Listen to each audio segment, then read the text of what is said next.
विद्यार्थिनी मैत्रिणींनो, मागच्या लेक्चरला आपण विमा हे व्यवसाय सेवेचे दुसरं व्यवसाय सेवा जे आहे त्या व्यवसाय सेवाचा दुसरा प्रकार आपण सुरू केला होता आणि तो म्हणजे विमा. आता विमा म्हणजे काय किंवा विमा कशाला म्हणतात हे आपण पाहिलेलं आहेच, पण त्याच्या पुढे जाण्याच्या अगोदर मागच्या लेक्चरमध्ये जे पाहिलं होतं त्याचा आपण थोडक्यात आढावा घेऊया. विमा म्हणजे काय? विमा हे आर्थिक नुकसानापासून संरक्षण करण्याचे एक साधन आहे. जर एखाद्या व्यक्तीला आर्थिक नुकसान झालं तर आर्थिक नुकसानीपासून त्या व्यक्तीला खूप तोटा होऊ नये किंवा आर्थिक नुकसानीपासून संरक्षण मिळून त्या व्यक्तीला त्याचा फायदा व्हावा यासाठी एक संरक्षण साधन आहे.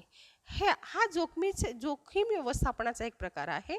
हा प्रकार प्रामुख्याने आकस्मिक किंवा अनिश्चित नुकसान होण्याच्या जोखमीपासून बचत करण्यासाठी वापरला जातो. आता हा एक जोखीम व्यवस्थापनाचा प्रकार आहे.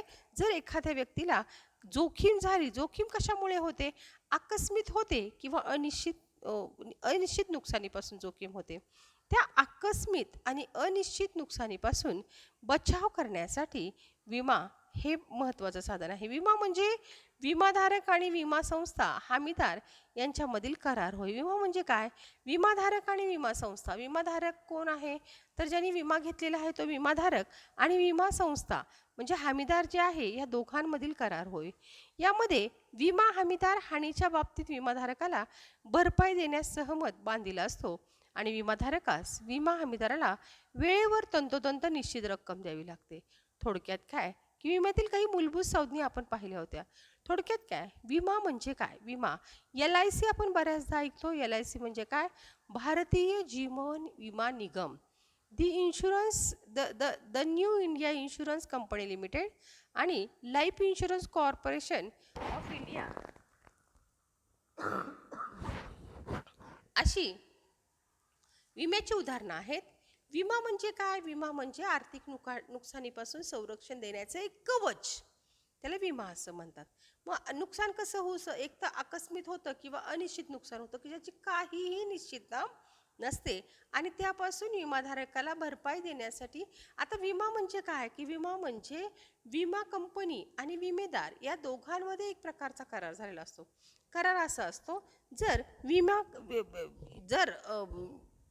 ज्या व्यक्तीने विमा उतरवलेला आहे त्याला जर काही आकस्मिक किंवा अनिश्चित नुकसान झालं तर विमा कंपनी त्याची भरपाई त्याला देणार आहे, परंतु बांधील असते किंवा सहमत असते. परंतु ज्यांनी विमा उतरवलेला आहे त्या विमाधारकाने विमा कंपनीला वेळेवर, ज्यांनी हमी घेतलेली आहे नुकसान भरपाईची अशी विमा कंपनी आहे, त्याला वेळेवर तंतोतंत एक निश्चित रक्कम म्हणजे विम्याचा इन्शुरन्सचा हप्ता भरावा लागतो. आता याच्यामध्ये आपण काही मूलभूत संज्ञा पाहिल्या होत्या. विमाधारक म्हणजे कोण? ज्या व्यक्तीला विमाधारक म्हणजे कोण? ज्यांनी पॉलिसी घेतलेली आहे त्याला काही विशिष्ट नुकसानीपासून संरक्षण दिले जाते, त्या व्यक्तीला विमाधारक असं संबोधले जाते. मग व्यक्तीच्या बाबतीत म्हटलं तर लाईफ इन्शुरन्स जीवन विमा निगम अशा बाबतीतला विमा घेतला जातो आणि ज्या व्यक्तीला विशिष्ट तोट्यापासून संरक्षण मिळवण्यासाठी त्याने संरक्षण दिले जाते त्या व्यक्तीस विमाधारक असं संबोधले जाते. विमा हमीदार कोण? हमीदार म्हणजे काय? विमाधारकास तोटा झाल्यास नुकसान भरपाई देण्याचं कबूल ज्याने केलेलं आहे त्याला विमा हमीदार असं म्हणतात. जीवन विमा कराराच्या बाबतीत सदर संस्थेस आश्वासक असं म्हणतात आणि ज्यांनी व्यक्तीने विमा उतरवलेला आहे त्याला आश्वासित असे म्हणतात. आता तिसरा आहे विमा हप्ता प्रीमियम. विमा हप्ता म्हणजे काय? विमा हप्ता इन्शुरन्सचा प्रीमियम द्यायचा असतो, त्याला विमाधारकास विमा हमीदारच्या बदल्या संरक्षणाची नुकसान भरपाईची हमी देतो, त्या मोबदल्यास विमा हप्ता प्रीमियम असं म्हणतात. आणि योजना पॉलिसी दस्तऐवज म्हणजे काय? विमाधारक आणि विमा हमीदार यांच्यामधील करारातील अटी आणि शर्ती या नियमांना विमा धोरण असं म्हणतात. दावा म्हणजे काय? विमा कंपनीला विमेदाराला जर नुकसान झालं तर त्या नुकसानीपासून भरपाई मिळवण्यासाठी त्यांनी केलेला दावा. थोडक्यात काय की ज्या व्यक्तीने पॉलिसी घेतलेली आहे, म्हणजे विमा पॉलिसी घेतलेली आहे त्या व्यक्तीला विमाधारक असं म्हणतात आणि त्यालाच आश्वासक असं म्हणतात. विमा हमीदार म्हणजे काय? की ज्या व्यक्तीने पॉलिसी उतरवलेली आहे आणि त्याला नुकसानीपासून भरपाई देण्याचं ज्यांनी कबूल केलेलं आहे त्याला विमा हमीदार म्हणतात. विम्याचा हप्ता म्हणजे काय? विमा कंपनी आणि विमादार, साध्या शब्दात सांगायला ह्या दोघांमध्ये विमा उतरवण्याचा एक करार झालेला असतो. कराराच्या मध्ये असं दिलेलं असतं की ज्यांनी विमा उतरवलेला आहे त्याने त्या विमा कंपनी जेव्हा त्याला होणाऱ्या नुकसानीपासून भरपाई देत असते त्या भरपाईच्या बदल्यात त्याला एक प्रीमियम म्हणजे इन्शुरन्सचा हप्ता द्यावा लागतो, त्याला विम्याचा हप्ता असं म्हणतात. आणि पॉलिसी म्हणजे काय? विमा पॉलिसीचा दस्तऐवज असतो. ज्या वेळेला एखादा व्यक्ती विमा कंपनीकडे आपली पॉलिसी उतरवतो तेव्हा त्या पॉलिसीचं दस्तऐवज त्याला पाठवलं जातं, त्याला दस्तऐवज असं म्हणतात. आणि ते दस्तऐवज म्हणजे काय? त्या पॉलिसीमध्ये विमा कंपनी आणि विमेदार या दोघांमध्ये ज्या दोघांमध्ये करार झालेला असतो आणि त्या करारामधल्या अटी आणि शर्ती नियम त्या पॉलिसीमध्ये लिहिलेले असतात त्याला विमा पॉलिसी किंवा विमा पॉलिसी दस्तऐवज असं म्हणतात. आणि दावा म्हणजे काय? विमेदारास जर नुकसान झालं तर त्या नुकसानीपासून भरपाई करण्यासाठी त्यांनी केलेली मागणी म्हणजे दावा. ठीक आहे, आता इथपर्यंत आपण पाहिलं होतं. पुढचं आहे प्रस्ताव. प्रस्ताव म्हणजे काय? विमाधारकाने विमा कंपनीला विम्याचे धोरण जाहीर देण्यासाठी करण्यात आलेला लेखी विनंतीस प्रस्ताव असं म्हणतात. किंवा विमाधारकाने किंवा विमा कंपनी, विमाधारक म्हणजे कोण? जीवन विमा उतरवतो तो विमाधारक, आणि कंपनी जर नुकसान भरपाईपासून कंपनीला संरक्षण मिळवण्यासाठी जर त्यांनी विम्याचे धोरण जाहीर करण्यासाठी देण्यात आलेल्या लेखी विनंतीला प्रस्ताव असं म्हणतात. म्हणजे विमाधारकाने विमा कंपनीला विम्याचे धोरण जाहीर करण्यासाठी लेखी निवेदन केलेलं असतं त्याला प्रस्ताव असं म्हणतात. थोडक्यात काय की एखाद्या व्यक्तीने विमा कंपनीचं धोरण जाहीर करण्यासाठी एक लेखी विनंती केलेली असते त्याला प्रस्ताव असं म्हणतात. विषय बाब म्हणजे ज्यासाठी विमा उतरवलेला घेतला आहे त्याला विषय बाब म्हणतात. म्हणजे लाईफ इन्शुरन्स आहे, प्रॉपर्टी इन्शुरन्स आहे किंवा गुड्स इन्शुरन्स आहे. याच्यामध्ये जर तुम्ही तुमच्या मालमत्तेसाठी स्वतःच्या जीवनासाठी विमा उतरवला असेल त्याला जीवन विमा असं म्हणतात. जर मालमत्तेसाठी उतरवला असेल तर त्याला मालमत्तेसाठी विमा उतरवला असेल तर मग तो प्रॉपर्टी इन्शुरन्स असतो. आणि गुड्स इन्शुरन्स अशा प्रकारचा विमा असतो. त्याच्यामध्ये आगीपासून नुकसान भरपाई होऊ नये म्हणून उतरवलेला असतो. मालाला आगीपासून नुकसान भरपाई होऊ नये आणि ज्या वेळेला जहाजीने माल जातो त्यावेळेला तिथे नुकसान भरपाई होऊ नये म्हणून तो विमा उतरवला असतो. त्याच्यामध्ये ज्या विषयासाठी विमा उतरवला असतो तो विषय म्हणजे विषय बाब होय. आता पुढचं आहे विम्याचं तत्व. पहिलं विम्याचं तत्व आहे परमोच्च विश्वासाचे तत्व. विमा कंपनी आणि विमेदार या दोघांमध्ये ज्या वेळेला विमा उतरवला जातो त्यावेळेला काही अटी, त्या दोघांमध्ये करार असतो, करारामध्ये अटी आणि शर्ती असतात. त्या अटी आणि शर्तीनुसार त्या विमा कंपनीला विमेदारांनी आपली संपूर्ण माहिती देणं आवश्यक आहे. त्याला परमोच्च विश्वासाचे तत्व असं म्हणतात. आणि त्यानंतर जर चुकीची माहिती दिली तर तो विमा कंपनी तो दावा फेटाळू शकतात. आता इथे उदाहरण दिलेले बघा. श्री शंतनू यांनी विमा घेतला, त्यांना हृदय शस्त्रक्रियासंबंधी विमा घेताना त्यांच्या हृदय शस्त्रक्रियेसंबंधी माहिती दिली नव्हती. त्यांच्या मृत्यूनंतर विमा संस्थेला या वस्तुस्थितीची माहिती मिळाली. श्री शंतनू यांनी विमा घेताना योग्य व पूर्ण माहिती न पुरवल्यामुळे त्यांच्या कुटुंबातील वारसांना विमा संस्थेने दिलेल्या नुकसान भरपाईस ते नकार देऊ शकतात. म्हणजे ज्या वेळेला विमेदार विमा कंपनीकडे विमा उतरवतो त्यावेळेला दोन्ही पक्षांनी एकमेकांबद्दल विश्वास असणं अतिशय गरजेचं आहे. सर्व प्रकारच्या विमा करारामध्ये दोन्ही पक्षांमध्ये एकमेकांबद्दल विश्वास आवश्यक आहे. विमाधारक आणि विमा हमीदार या दोघांनी सर्व भौतिक गोष्टी स्पष्ट आणि योग्यरित्या उघड केल्या पाहिजेत. म्हणजे विमाधारकाने विमा हमीदारास विषय बाब संदर्भात संपूर्ण स्पष्ट आणि बिनचूक माहिती दिली पाहिजे. म्हणजे कुठल्या कारणासाठी विमा उतरवलेला आहे तो विषय संपूर्ण माहिती दिली पाहिजे. त्याचबरोबर विमेदाराने कराराच्या अटी व शर्ती संबंधी माहिती विमाधारकास प्रदान केली पाहिजे. योग्य आणि पूर्ण स्पष्ट माहिती असलेला माहिती प्रदान करण्यासाठी विमाधारक जर अयशस्वी ठरला तर विमा कंपनी त्याचा दावा फेटाळू शकते. इथं उदाहरण दिले की श्री शंतनू यांनी विमा घेताना त्यांना हृदय शस्त्रक्रिया झाली होती. हृदयाची शस्त्रक्रिया म्हणजे बायपास सर्जरी वगैरे झाली असेल तर त्या संबंधी विमा कंपनीला अजिबात माहिती कळवली नव्हती. त्यांना हार्ट अटॅक आला आणि मृत्यू झाला, तर हार्ट अटॅक येऊन मृत्यू झाल्यानंतर विमा कंपनीकडे जर त्यांच्या कुटुंबाने दावा दाखल केला तर त्याच्यामध्ये असं स्पष्ट उल्लेख केला असेल की यांना हृदयाची शस्त्रक्रिया झाली होती, याचा उल्लेख त्यांनी विमा पॉलिसीमध्ये जर केला नसेल तर विमा पॉलिसी तो दावा फेटाळू शकते. म्हणजे विमा कंपनी आणि विमेदार या दोघांमध्ये प्रमुख विश्वासाचे तत्व अतिशय महत्त्वाचं आहे. त्यानंतर दुसरं तत्व आहे ते म्हणजे विमा हिताचे तत्व. प्रत्येक विमेदाराला विम्यामध्ये आर्थिक हित असणं गरजेचं आहे. म्हणजे टाइमपास म्हणून सेवेसाठी विमा कंपनीकडे विमा उतरवणं चालणार नाही. तर विमा हिताचे तत्व म्हणजे विषय बाबीमध्ये असलेल्या विमाधारकाचे आर्थिक हित होय. म्हणजे त्यांनी जो विषय नोंदवलेला आहे, म्हणजे जीवन विमा असेल, अग्निविमा असेल किंवा सागरी विमा असेल. विम्याचे 3 प्रकार आहेत: जीवन विमा, अग्निविमा, सागरी विमा. ज्या विषयाचा विमा उतरवला आहे त्याच्यामध्ये त्याचे आर्थिक हित असणं अतिशय गरजेचं आहे. विमेधाराला विषय बाबीमध्ये काहीतरी आर्थिक स्वारस्य असणं गरजेचं आहे, कारण आर्थिक हित हे विम्याचे अतिशय महत्त्वाचे तत्व आहे. विमे हिताचे तत्व हे योग्य प्रकारच्या विम्यास लागू होते. आता आपण पाहतोय बघा, विमा हिताचे तत्व. विमा हिताचे तत्व म्हणजे विषय बाबीमध्ये असलेले धारकाचे आर्थिक हित होय. विमाधारकाला विषय बाबीमध्ये काहीतरी आर्थिक स्वारस्य असणं आवश्यक आहे. विमा हिताचे तत्व सर्व प्रकारच्या विम्यास लागू होते. विषय बाबीवर विमा उतरवणे आवश्यक असते, तेव्हा त्या विषय बाबीचे अस्तित्व विमाधारकास आर्थिक फायद्यात ठेवते. तर विषय बाब नसल्यामुळे त्याला आर्थिक तोटा होऊ शकतो. उदाहरणार्थ, एखाद्या व्यक्ती संदर्भात स्वतःचे जीवन आणि मालमत्ता हे विमाहित असू शकते. व्यावसायिकाला त्याच्या मालमत्तेत आणि संपत्तीमध्ये विमाहित असू शकते. जीवन विम्यामध्ये जीवन ही विमाहिताची बाब आहे. विमाहित जीवन विमा घेताना अस्तित्वात असणे आवश्यक आहे. अग्नी आणि सागरी विम्यामध्ये विमा उतरवतेवेळी आणि तोट्या होण्याच्या वेळी विमाहित तत्व असणं आवश्यक आहे. एकंदरीतच या सगळ्या गोष्टीवरनं आपल्याला असं म्हणता येईल की ज्या वेळेला एखादा विमेदार विमा घेतो, मग तो कुठल्याही प्रकारचा असो, जीवन विमा असो, सागरी विमा असो किंवा अग्निविमा असो, कोणत्याही प्रकारचा विमा असला तरी त्या व्यक्तीला त्या विम्यामध्ये स्वारस्य असणं गरजेचं आहे. त्याचा आर्थिक हित असणं गरजेचं आहे. विम्यामध्ये आर्थिक हिताशिवाय विमा घेणं योग्य नाही. म्हणजे ज्या व्यक्तीने तो विमा घेतलेला आहे तर नुकसान झालं तर त्याला आर्थिक भरपाई मिळावी या उद्देशाने तो विमा घेतलेला असावा.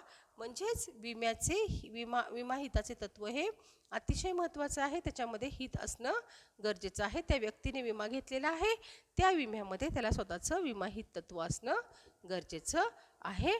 आर्थिक स्वारस्य असलं पाहिजे, आर्थिक हित असलं पाहिजे, ही अतिशय महत्त्वाची गोष्ट आहे. तिसरं आहे नुकसान भरपाईचे तत्व. नुकसान भरपाईचे तत्व म्हणजे विमाधारकाला अनिश्चित घटना घडण्यापूर्वी तो ताबडतोब ज्या परिस्थितीमध्ये होता त्याच आर्थिक स्थितीत ठेवण्याची हमी होय. म्हणजे नुकसान भरपाईचे तत्व हे जे तत्व आहे हे तत्व सागरी आणि सर्वसाधारण विम्यास लागू आहे. हे तत्व जीवन विम्यास लागू होत नाही, कारण कोणतीही जीवनहानी ही आर्थिक दृष्टिकोनात मोजता येत नाही. विमाधारकाचा मृत्यू झाल्यास त्याच्या नामनिर्देशित व्यक्तीस विम्याची वास्तविक रक्कम अदा केली जाते. नुकसान भरपाईचे तत्व म्हणजे नुकसान भरपाई जी दिली जाते ती विमाधारकाला कधी दिली जाते आपण आधी पण पाहिले. अनिश्चित घटना घडण्यापूर्वी तो ताबडतोब ज्या स्थितीत होता त्या स्थितीत आर्थिक स्थितीत ठेवण्याची हमी देते. म्हणजे नुकसान भरपाई जी आहे ती नुकसान भरपाई अनिश्चित किंवा आकस्मिक. आता सध्याची परिस्थिती बघा, पूर परिस्थिती आलेली आहे. पूर परिस्थितीमध्ये एखाद्या व्यक्तीने त्याच्या गोडाऊनचा विमा किंवा त्याच्या मालाचा विमा उतरवला असेल किंवा एखाद्या गाडीच्या शोरूमने त्याच्या गाड्यांचा विमा उतरवला असेल आणि आकस्मिक परिस्थितीमध्ये त्या गाड्या सगळ्या वाहून गेल्या, तर त्याची जी आधीचं शोरूम आहे ती त्याच परिस्थितीमध्ये आणून ठेवण्याची हमी दिलेली जाते. परंतु ही नुकसान भरपाई कशासाठी दिली जाते? आहे त्या परिस्थितीमध्ये किती नुकसान झालं तेवढं नुकसान भरपाई दिली जाते. ठीक आहे. आता ही नुकसान भरपाई कुठल्या गोष्टीत दिली जाते? ज्या गोष्टीचं पैशात मोजमाप करता येतं त्या गोष्टीला नुकसान भरपाई दिली जाते. उदाहरणार्थ गाडीचं इन्शुरन्स उतरलेलं आहे, गाडीचे नुकसान झालं, गाडी किती रुपयाची आहे तेवढं दिलं जातं. परंतु जीवन विम्यास हे तत्व लागू होत नाही, कारण माणसाची जीवनहानी झाल्यानंतर त्याची पैशामध्ये किंमत करता येत नाही किंवा त्याची रक्कम अदा करता येत नाही. ज्या क्षणी व्यक्तीचा मृत्यू होईल त्या व्यक्तीच्या कुटुंबाला, त्याने नामनिर्देशित केलेल्या व्यक्तीला त्या विम्याची रक्कम अदा केली जाते. म्हणून विमा ही नुकसान भरपाई तत्व हे फक्त अग्नी विमा आणि सागरी विम्यालाच लागू होतं. जीवन विम्याला हे तत्व लागू होत नाही. वास्तविक ही रक्कम अदा केली जात नाही. त्यामुळं नुकसान भरपाई तत्व हे जे तत्व आहे ते तत्वानुसार हमीदाराला झालेल्या नुकसानीची भरपाई बांधील केली जाते. वास्तविक नुकसानीची रक्कम विमा राशी किंवा तोटा यापैकी कमी असेल तितकी दिली जाते. आता उदाहरणार्थ बघा, जर 2 लाखाची मालमत्ता ही 1 लाख एवढी विमा संरक्षित असेल आणि संपूर्ण मालमत्ता आगीने नष्ट झाली असेल तर 1 लाख एवढ्या रकमेचा दावा विमाधारकास करता येतो. आता उदाहरण मी तुम्हाला देते बरं का. पुस्तकामध्ये जे उदाहरण दिलेलं आहे की एखाद्या व्यक्तीच्या गोडाऊनमध्ये 10 लाखाचा माल आहे, किंवा आत्ता आपण उदाहरण पाहिलं की एखाद्या गाडीच्या शोरूमच्या व्यक्तीने त्याच्या शोरूमचा विमा उतरवला, तो 1 कोटीचा आहे, ठीक आहे, आणि त्या पूर परिस्थितीमध्ये त्याचं 10 लाखाचं नुकसान झालं, तर विमा कंपनी उतरवलेली रक्कम आणि नुकसान झालेली रक्कम यातली जी कमी रक्कम आहे ती देते. म्हणजे विमा कंपनी त्याला फक्त 1 कोटीचंच नुकसान भरपाई देईल, 10 कोटीचं नुकसान भरपाई देत नाही. म्हणजे जितकं नुकसान झालेलं आहे आणि म्हणजे जेवढ्या किमतीचा विमा उतरवलेला आहे तेवढीच रक्कम दिली जाते. त्याच्यापेक्षा जास्त नुकसान झालं तर मात्र नुकसान भरपाई दिली जात नाही. परंतु हे तत्व जीवन विम्याला लागू पडत नाही. एखाद्या व्यक्तीने 10 कोटी रुपयाचा विमा उतरवला असेल आणि त्या व्यक्तीचा मृत्यू झाला असेल तर त्या व्यक्तीच्या कुटुंबाला ताबडतोब 10 कोटी रुपये दिले जाते. याच्या विरुद्ध अजून एक उदाहरण बघूया. एखाद्या व्यक्तीने आपल्या मालमत्तेचा 10 कोटीचा विमा उतरवला, नुकसान भरपाई 1 कोटीची झाली, तर त्याला 1 कोटीची भरपाई दिली जाईल, 10 कोटीची दिली जात नाही. परंतु जीवन विम्याला मात्र हे तत्व लागू होत नाही, कारण माणसाच्या जीवनाचं मूल्य केलं जात नाही. 10 कोटीचे विमा उतरवलेला आहे, त्या व्यक्तीचा मृत्यू झाला, त्याच्या कुटुंबाला 10 कोटी रुपये दिले जातात, ठीक आहे. याला म्हणतात नुकसान भरपाई तत्व. नुकसान भरपाई तत्व हे जीवन विम्याला लागू होत नाही. कायमस्वरूपी लक्षात ठेवायचं, नुकसान भरपाई तत्व जे आहे ते अग्नि विमा आणि सागरी विम्यालाच लागू पडतं, जीवन विम्याला लागू पडत नाही. पुढचं आहे प्रत्यासन तत्व, म्हणजे अधीनतेचे तत्व. हे तत्व नुकसान भरपाईच्या सर्व करारासाठी लागू आहे. या तत्वानुसार विमाधारकाच्या मालमत्तेच्या हानीमुळे झालेल्या नुकसानीची भरपाई झाल्यावर अशा मालमत्तेचा मालकी हक्क विमेदाराकडे विमा संस्थेकडे जातो. नुकसान झालेल्या घटनेनंतर हानी झालेल्या मालमत्तेचं काही मूल्य असेल तेव्हाच हे तत्व लागू पडतं. प्रत्यासन तत्व किंवा अधीनतेचे तत्व. आता प्रत्यासन तत्व किंवा अधीनतेचे तत्व काय सांगतं? हे तत्व नुकसान भरपाईच्या सर्व करारासाठी लागू होतं. या तत्वानुसार विमाधारकाच्या मालमत्तेच्या हानीमुळे झालेल्या नुकसानीची भरपाई झाल्यानंतर अशा मालमत्तेच्या मालकीचा हक्क विमा हमीदाराकडे विमा संस्थेकडे जातो. म्हणजे काय की हे प्रत्यासन तत्व जे आहे ते कशासाठी लागू होतं की नुकसान भरपाईनंतर एखाद्या मालमत्तेला काही किंमत मिळणार असेल तर हे तत्व लागू होतं. ह्याला प्रत्यासन तत्व असं म्हणतात. आता बघा, जर काही त्या वस्तूचं काही मूल्य असेल तर, आता उदाहरण बघा, श्री अ यांच्याकडे दुचाकी वाहन आहे. वाहन चोरीला गेले आणि त्यानंतर श्री अ यांनी स्थानिक पोलीस ठाण्यात फिर्याद दिली होती. पोलिसांकडून अहवाल मिळाल्यानंतर विमा संस्थेने वाहनाच्या नुकसानीची संपूर्ण भरपाई श्री अ यांना केली.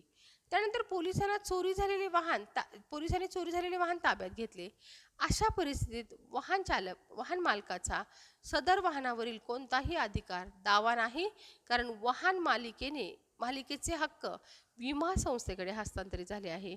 नुकसान भरपाई दिल्यामुळे विमेदारास सदर वाहन विक्री करण्याचा अथवा भंगारात देण्याचा सर्व हक्क, म्हणजे विमा हमीदारास सदर वाहन विक्री करण्याचा अथवा भंगारात देण्याचा सर्व अधिकार आहे. म्हणजे हे तत्व नुकसान भरपाईच्या सर्व सर्व आकारांसाठी लागू आहे. या तत्वानुसार विमाधारकाच्या मालमत्तेच्या हानीमुळे झालेल्या नुकसान भरपाई अशा मालमत्तेच्या मालकीचा हक्क विमा हमीदाराकडे विमा संस्थेकडे जातो. म्हणजेच काय, नुकसान झालेल्या घटनेनंतर हानी झालेल्या नुकसानीचं काही मूल्य असेल तेव्हाच अशी घटना घडते. आता इथं उदाहरण दिले, श्री अ यांच्याकडे दुचाकी वाहन आहे. वाहन चोरीला गेलं आणि त्यांनी स्थानिक पोलीस ठाण्यामध्ये तक्रार नोंदवली. तक्रारीमध्ये अहवालामध्ये विमा कंपनीने काय केलं, ती विमा कंपनीने अला त्या वाहनाची संपूर्ण रक्कम दिली आणि पोलिसांना चोरी झालेले वाहन ताब्यात घेतले. अशा परिस्थितीमध्ये वाहन मालकाचा सदर वाहनावर कोणताही दावा नाही, कारण वाहन मालकीचे हक्क पूर्णपणे विमा संस्थेकडे हस्तांतरित झालेले असतात. कारण विमा संस्थेने त्या व्यक्तीला त्या दुचाकी वाहनाची किंमत ऑलरेडी दिलेली असते. सदर वाहन विक्री करण्याचा अथवा भंगारात देण्याचा सर्व हक्क विमा कंपनीकडे जातात. त्याला प्रत्यासन तत्व किंवा अधीनतेचे तत्व असं म्हणतात. आता प्रत्यासन तत्व आणि अधीनतेचे तत्व इथपर्यंत आज आपण पाहिलेलं आहे.